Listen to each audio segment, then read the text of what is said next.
दोस्तों आज की वीडियो में मैं आपको एक कंप्लीट सेटअप देने वाला हूँ, नॉलेज देने वाला हूँ कि हमें इंट्राडे ऑप्शन बाइंग में क्या-क्या चीज़ें ध्यान रखनी चाहिए। इससे आपको एक होलिस्टिक व्यू मिल जाएगा।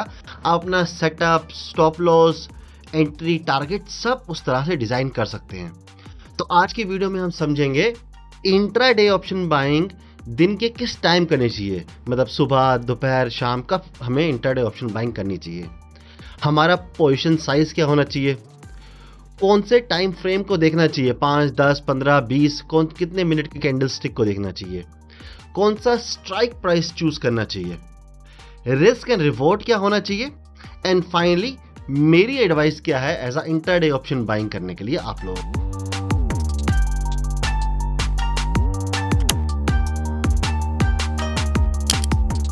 अब हमारा पहला क्वेश्चन यही आता है कि इंट्राडे ऑप्शन बाइंग दिन में किस टाइम पे करनी चाहिए, पूरे दिन के दौरान किस समय पे करनी चाहिए।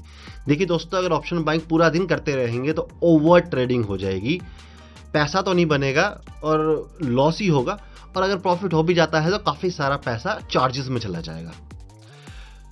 ऑप्शन बाइंग करने का सबसे पहला असूल ये मान लीजिए, ऑप्शन बायर तभी पैसा बनाएगा जब मार्केट में मोमेंटम आएगा, प्राइस किसी एक डायरेक्शन में मूव करेगा।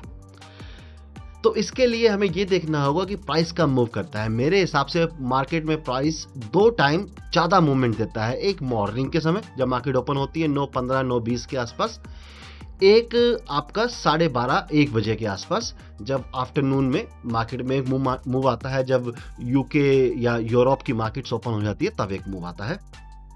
अब आप कहेंगे सर ऐसा तो नहीं है, कई बार 10 बजे, 11 बजे, 12 बजे या फिर दोपहर को 3 बजे, 2:30 बजे भी मूव आता है। ऑब्वियसली आता है, मार्केट है, किसी को कोई उसे पकड़ के नहीं बैठ सकता, मार्केट तो कभी भी मूव कर सकती है। बट हमें एक प्रोबेबिलिस्टिक माइंडसेट से सोचना चाहिए, हमें प्रोबेबिलिटी को देखना चाहिए। एक बार जाके पीछे बैक टेस्ट कीजिए, आपको वहाँ पे समझ में आ जाएगा कि most of the time market में मॉर्निंग में और दोपहर में 12-1 बजे के दौरान ही अच्छा मूव, अच्छे सेटअप देखने को मिलते हैं। दूसरी बात, इस चीज़ को लॉजिकली समझिए। मार्केट में कब मूव आएगा, मार्केट में तब मूव आएगा जब मार्केट में लिक्विडिटी आएगी। मार्केट में लिक्विडिटी तब आएगी जब बायर सेलर फाइट करेंगे। अब बायर सेलर तब फाइट करेंगे या तो उन्हें पोजीशन अपनी बनानी हो या अपनी पोजीशन से एग्जिट करना हो। तो ऐसा मोस्टली कब होगा, एक सुबह के समय जब मार्केट ओपन होती है। जब मार्केट ओपन होती है कई बार गैप अप होता है, कई बार गैप डाउन होता है, कई बार फ्लैट ओपनिंग होती है, कई बार थीटा डिके हो जाता है, कई बार वॉलेटिलिटी हो जाती है। तो उस समय पे या तो जो पीछे से पोजीशन लेके चल रहे हैं पिछले दिन से, वो अपनी पोजीशन को एग्जिट करते हैं, पोजीशन में एडिशन करते हैं, या फिर नए बायर या सेलर आते हैं। इसकी वजह से हमें मॉर्निंग में मूव देखने को मिलता है। सेम तरीके से 12-1 बजे के बाद दोपहर में या तो जिन लोगों को प्रॉफिट हो गया है वो प्रॉफिट बुकिंग स्टार्ट करते हैं, या जो लोग वेट कर रहे थे मार्केट का एक साइड डायरेक्शन मिल जाए वो उस टाइम एंट्री बनाते हैं, या फिर जिनको कल के लिए पोजीशन बनानी है वो दोपहर में 12-1 बजे के आसपास पोजीशन बनाते हैं। तो इस वजह से मैंने आपको ये दो टाइम फ्रेम दिए, मॉर्निंग में 9:15 से 9:30 के बीच और आफ्टरनून में 12 से 1 o'clock के बीच। आफ्टरनून में थोड़ा सा टाइम फ्रेम बड़ा हो जाता है, 12, 12:30, 1:30 के आसपास हमें देखना है कि कब मूव मिलने वाला है हमें। अब मैंने आपको दो टाइम फ्रेम तो बता दी, अब दो टाइम फ्रेम में किस हिसाब से ट्रेडिंग की जाए। सबसे पहला आता है मॉर्निंग टाइम फ्रेम में कैसे ट्रेडिंग की जाए। देखिए मॉर्निंग टाइम फ्रेम में आपको देखना होगा कि पिछले दिन मार्केट कैसे क्लोज हुई है, तभी मॉर्निंग में आप एंट्री का प्रयास कीजिएगा। अगर पिछले दिन मार्केट अच्छे ट्रेंड में, स्ट्रॉन्ग ट्रेंड के साथ क्लोज हुई है और आज के दिन मार्केट उसी क्लोजिंग के आसपास खुल रहा है, मतलब जहाँ पे प्रीवियस डे क्लोज हुई है उसी के आसपास खुल रहा है, तो वहाँ पर पोजीशन बनाई जा सकती है। मोस्ट लाइकली ट्रेंड कंटिन्यू हो सकता है। इसको हम कुछ एग्जाम्पल से समझ लेते हैं।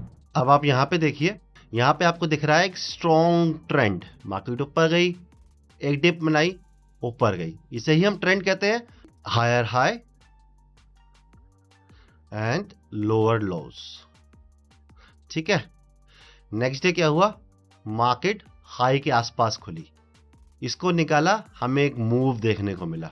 ऑप्शन बाइंग में इतना बड़ा मूव 22,700 से 22,900 से ऊपर 23,000 के आसपास, मतलब ये आपका 250 से 300 पॉइंट का मूव है। इस 250 से 300 पॉइंट में अगर आपके बीच में आपने 70 से 100 पॉइंट भी आपने ले लिए तो एक ऑप्शन बायर को अच्छा प्रॉफिट देखने को मिल सकता है यहाँ पर। उसके बाद देखेंगे तो मार्केट फिर स्ट्रॉन्ग क्लोज हुई, और उसके बाद जब यहीं पर स्ट्रॉन्ग क्लोजिंग के बाद मार्केट वहीं खुली और जब हाई को निकाला तो अगेन एक हमें बड़ा ट्रेंडी डे देखने को मिला। यहाँ पे भी आप देखेंगे तो 22,900 से 23,300, मतलब 400 पॉइंट का मूव हुआ है। इस 400 पॉइंट में आपको 100 से 150 पॉइंट चाहिए एक अच्छा प्रॉफिट लेने के लिए ऑप्शन बाइंग में, ठीक है।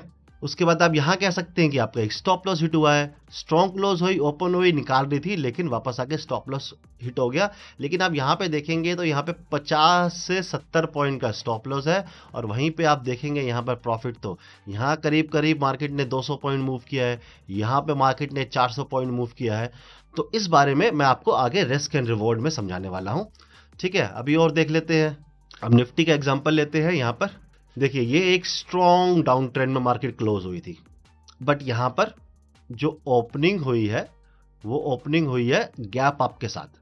यहाँ कहीं पे ओपनिंग होती ये डे लो निकालती आप ले सकते हैं, लेकिन ओपनिंग हो गई गैप अप के साथ और मार्केट हो गई वॉलेटाइल, इनसाइड कैंडल बना दी। अब यहाँ पर क्लोजिंग हुई है, बेरिश क्लोजिंग है, पिछले डे की यहाँ पे क्लोजिंग हुई थी और सेम जगह पे क्लोजिंग हुई है। नेक्स्ट डे मार्केट फ्लैट खुली, फ्लैट खुलने के बाद लो निकाला और आपको एक बड़ा मूव देखने को मिला। अगेन 22,500 से 22,300 के आसपास 200 पॉइंट का मूव यहाँ पे अगेन हमें देखने को मिला, अगर आप मॉर्निंग में पोजीशन बनाते हैं यहाँ पर तो, ठीक है। एक एग्जांपल और देख लेते हैं, निफ्टी के देख लिए, किसी स्टॉक का देख लेते हैं, रिलायंस का एग्जांपल देख लेते हैं एक बार। ये रिलायंस का चार्ट है, यहाँ पर एक स्ट्रॉन्ग बेरिश क्लोजिंग मिली हमें, लेकिन नेक्स्ट डे मार्केट ने इस लो को क्रॉस नहीं किया, इस लो को क्रॉस किया आफ्टरनून में जाकर। उसके बाद यहाँ पे देखेंगे तो एक स्ट्रॉन्ग क्लोजिंग देखने को मिली डाउन ट्रेंड में, और नेक्स्ट डे मार्केट फ्लैट खुला, फ्लैट खुलकर जब लो निकाला तो हमें एक मूव देखने को मिला, एक प्रॉफिट देखने को मिला। Same thing, week closing, flat खुला रिलायंस, जैसे ही लो को निकाला फिर हमें एक बड़ा मूव नीचे की तरफ देखने को मिला। सो मेरा कहने का मतलब ये है कि अगर आपको मिलती है प्रीवियस डे पर एक स्ट्रॉन्ग ट्रेंड मिलता है, चाहे वो डाउन ट्रेंड हो चाहे अप ट्रेंड हो, और मार्केट उसी के आसपास कहीं पे ओपन होके आपको ये लो निकालती हुई, या अप ट्रेंड और कोई अप ट्रेंड है और मार्केट यहाँ क्लोज हुई है और यहीं कहीं पे ओपन होके ये हाई निकाल रही है, तो यहाँ पर ऑप्शन बाइंग की जा सकती है, आपको प्रॉफिट मिल सकता है। लेकिन कोई गारंटी नहीं है, आपका स्टॉप लॉस भी होगा, तो स्टॉप लॉस देने के लिए भी तैयार रहना चाहिए आपको। ऐसा नहीं है कि बोल दिया तो हमेशा ही होगा, मार्केट में कुछ भी परमानेंट नहीं होता है। उसी तरह से दूसरी तरफ अगर आपको आफ्टरनून में बाइंग करनी है, ऑप्शन बाइंग, या मॉर्निंग में अपना ट्राई कर चुके हैं, अब एक आफ्टरनून की ट्रेड लेनी है, तो आपको देखना होगा कि मार्केट में या तो कोई 12-1 बजे के बाद कोई पैटर्न बन रहा हो, या कोई रेंज बन रही हो, उसका रेंज का ब्रेकआउट या ब्रेकडाउन आ रहा हो, या डेज लो या डेज हाई ब्रेकडाउन या ब्रेकआउट हो रहा हो। इसको भी एग्जांपल से समझ लेते हैं हम। ये एक एग्जांपल है डेज लो ब्रेकआउट का रिलायंस का। यहाँ पे देखिए आप, एक सपोर्ट बना हुआ है, ठीक है ना। मार्केट यहाँ घूम रही है, ऊपर गई, रेजिस्टेंस के पास आई, रेजिस्टेंस ली, नीचे आई, एक यहाँ पर डेज लो, यहाँ पे आप देखेंगे डेज लो निकाल दिया। यहाँ पे आप ट्रेड लेते हैं, यहाँ पे आप स्टॉप लॉस रखते हैं, तो आपको एक अच्छा प्रॉफिट देखने को मिला। और ये मूव आप देखेंगे तो 12 बजे के आसपास ही आया है, 11:30 पौने 12 बजे की कैंडल में आपको एंट्री मिली है और डे एंड तक आपको प्रॉफिट मिला है, ठीक है। एक और एग्जांपल देख लेते हैं हम, निफ्टी का एग्जांपल है। मैंने कहा था यहाँ कोई रेंज ब्रेकआउट हो रही हो, आप देखेंगे सुबह का मूव, अगर आपने ये मूव मिस कर दिया है, ये मूव नहीं लिया है, तो यहाँ पर मार्केट ने एक रेंज बना दी, एक रेंज बना दी, एक हाई एक लो बना दिया। मार्केट ने जब इस कैंडल में, ये मेरे ख्याल से 12:15 12:30 की कैंडल है, 12:30 बजे की, इस कैंडल में हाई को निकाला, आपका स्टॉप लॉस यहाँ पे और आपको एक बड़ा मूव देखने को मिला। सो हमने देख लिया, हमने पिछली रिलायंस के एग्जांपल में देखा कैसे डेज हाई या डेज लो, यहाँ पे भी एक्चुअली में डेज हाई ब्रेकआउट हो रहा है, आप इसको डेज हाई ब्रेकआउट भी कंसीडर कर सकते हैं या रेंज ब्रेकआउट भी कंसीडर कर सकते हैं, दोनों तरह से कंसीडर कर सकते हैं। एक और कोई एग्जांपल देख लेते हैं। अब मैंने कहा था कोई पैटर्न ब्रेकआउट हो रहा हो। देखिए बात एक ही है, आप कहीं पे भी देखेंगे ना आपको बात एक ही निकल के आएगी।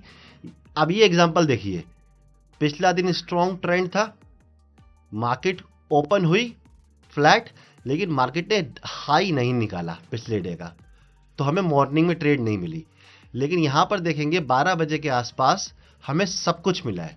पहली बात, इस कैंडल में डेज हाई निकल रहा है, ठीक है। दूसरी बात, प्रीवियस डे हाई निकल रहा है नेक्स्ट कैंडल में, ठीक है। तीसरी बात, एक हमें डब्ल्यू पैटर्न क्लियर बनता हुआ दिखाई दे रहा है यहाँ पर। तो यहाँ पर भी अगर आप एंट्री लेते हैं, यहाँ पे स्टॉप लॉस या यहाँ पे स्टॉप लॉस रखते हैं, तो आपको एक बड़ा टारगेट देखने को मिलता है। तो दोस्तों मैंने आपको 2 टाइम फ्रेम दिए यहाँ पर, और दोनों टाइम फ्रेम में क्या देखना है यहाँ पे मैंने आपको क्लियरली बता दिया। अगर आप सिर्फ इसी को फॉलो करते हैं, जरूरी नहीं है कि आप इसको फॉलो करें, अपना भी सेटअप फॉलो कर सकते हैं, बट अगर इसको फॉलो करते हैं तो पहली बात दिन में 2 से ज़्यादा ट्रेड करेंगे नहीं आप, मतलब ओवर ट्रेडिंग की गुंजाइश होगी खत्म। कभी कभी 2 भी नहीं मिलेगी, सिर्फ एक ही मिलेगी, ओवर ट्रेडिंग नहीं होगी।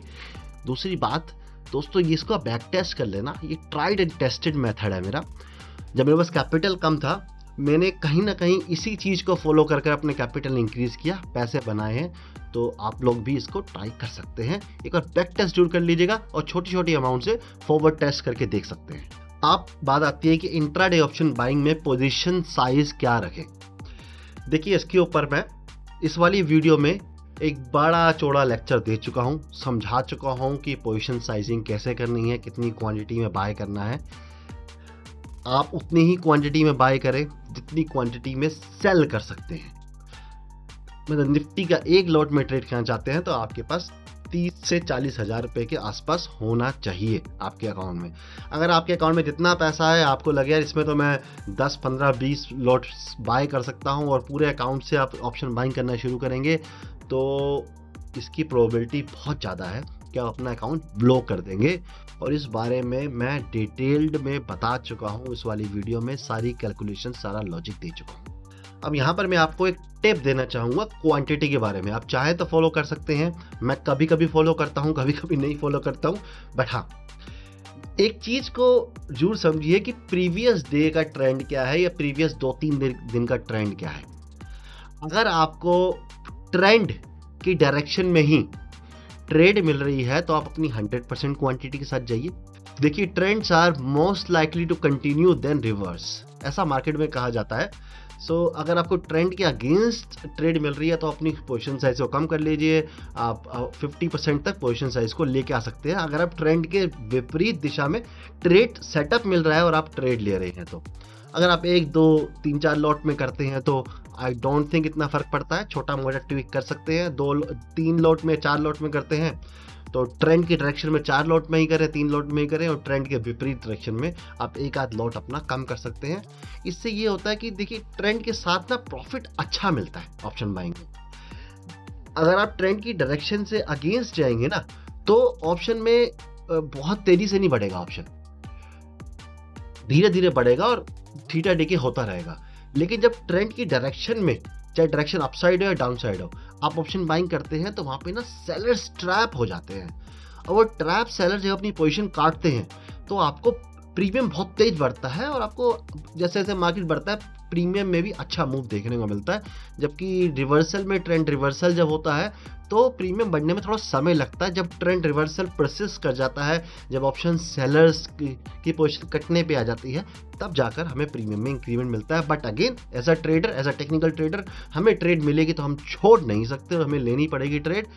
तो ट्रेंड की डायरेक्शन में फुल क्वांटिटी और ट्रेंड रिवर्सल में हम क्वांटिटी थोड़ी कम रखकर ट्रेड कर सकते हैं। यही मेरी टिप है आपको यहाँ पर पोजीशन साइज के बारे में। आप कौन से टाइम फ्रेम पे ट्रेड करें, कौन से टाइम फ्रेम की कैंडल स्टिक देखें। देखिए मैं अपना पर्सनल बोलूँ तो मैं एंट्री एग्जिट प्लान करता हूँ 5 मिनट की कैंडल को देखकर अपनी एंट्री एग्जिट। मैं सपोर्ट एंड रेजिस्टेंस फाइंड करने के लिए 15 मिनट और 30 मिनट, कई बार 1 घंटे की कैंडल भी देखता हूँ अगर मैं आफ्टरनून में ट्रेड ले रहा हूँ तो।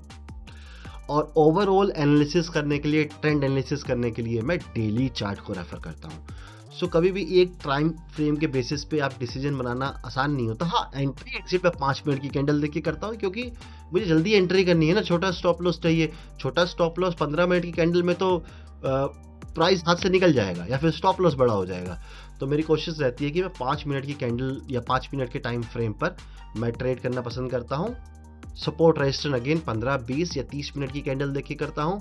और डेली चार्ट पर एनालिसिस करने बहुत जरूरी है, चाहे आप किसी भी तरह के ट्रेडर हो। डेली चार्ट को देखना बहुत इंपॉर्टेंट होता है। एनालिसिस कैसे किए जाते हैं ऑप्शन बाइंग के लिए, अगर आप इसके ऊपर एक वीडियो देखना चाहते हैं तो मुझे कमेंट करके बताइए, मुझे कमेंट मिलेंगे। मैं जल्द इसके ऊपर एक वीडियो लेके आऊँगा कि कैसे एनालिसिस किए जाते हैं, कैसे ट्रेड सेटअप प्लान किया जाता है।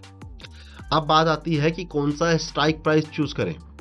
वैसे दोस्तों, ऑप्शन बाइंग के लिए अगर आप एक सिंगल आंसर चाहते हैं तो वो है ऑप्शन बाइंग में आपको ATM at the money option ही बाय करने चाहिए। बट फिर भी बहुत चीज़ों पे डिपेंड करता है कि विक्स क्या है, वोलेटिलिटी क्या है। बट एटीएम पे आपको सबसे अच्छा डेल्टा और गामा का फ़ायदा होता है। अब इसके बारे में मैं आपको इस वाली ग्रीक्स वाली वीडियो में बता चुका हूँ, सारा मेथड, सारी कैलकुलेशन बता चुका हूँ कि डेल्टा और गामा कैसे काम करते हैं और कैसे एटीएम और नियर एटीएम में आपको सबसे ज़्यादा बेनिफिट मिलता है डेल्टा और गामा मूव का। फिर भी मैं आपको एक सेटअप दे देता हूँ कि आप किस दिन पे कौन सा स्ट्राइक प्राइस टारगेट कर सकते हैं। पत्थर की लकीर नहीं है, बट ऐसा कुछ मैं करता हूँ जो मैं आपको बता रहा हूँ यहाँ पर।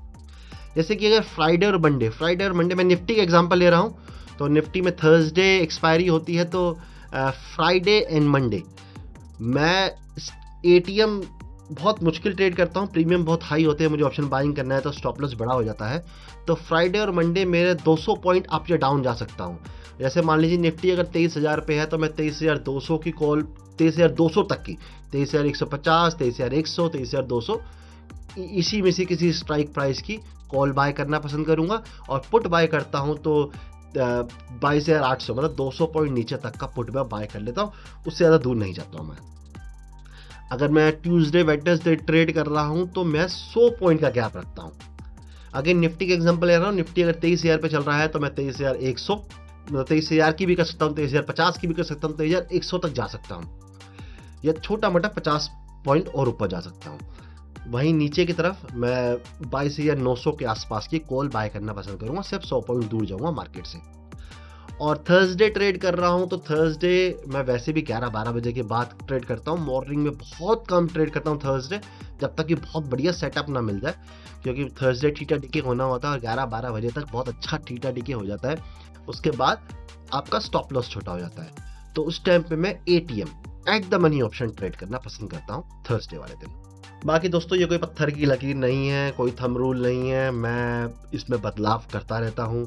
मार्केट में विक्स कैसा है, अभी इलेक्शन के टाइम पे विक्स बढ़ गया था तो मैं 400-500 पॉइंट ऊपर की भी बाय कर लेता था।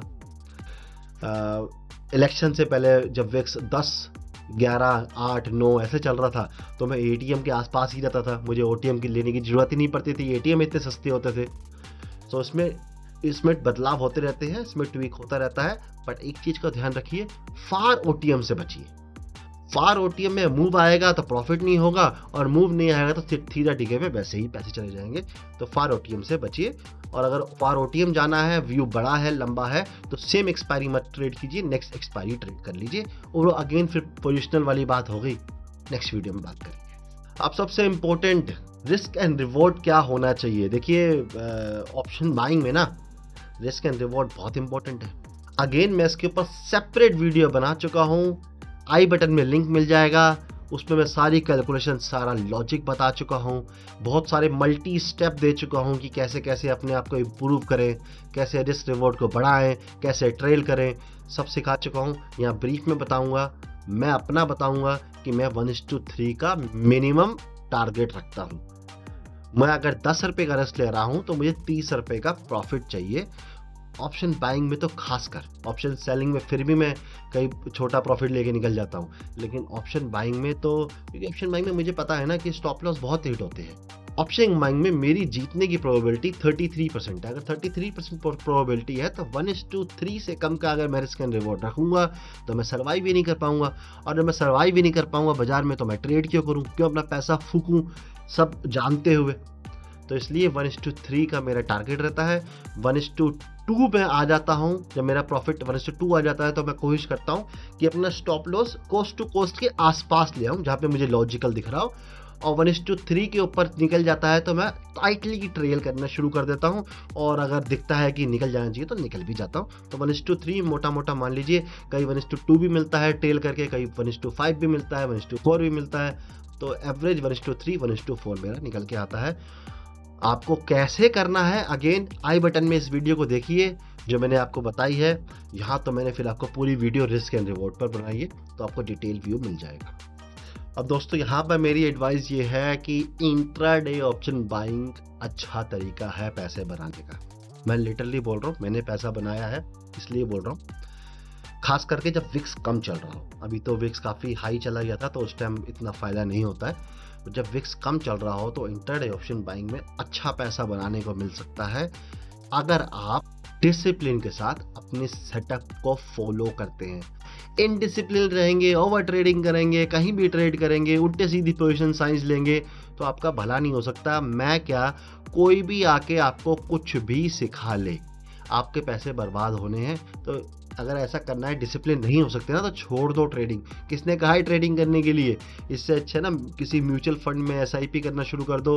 और म्यूचुअल फंड में एसआईपी नहीं करना है तो प्लान आते हैं ना, फिक्स रिटर्न वाले प्लान होते हैं, बैंक्स ऑफर करते हैं, उनमें इन्वेस्ट कर लो।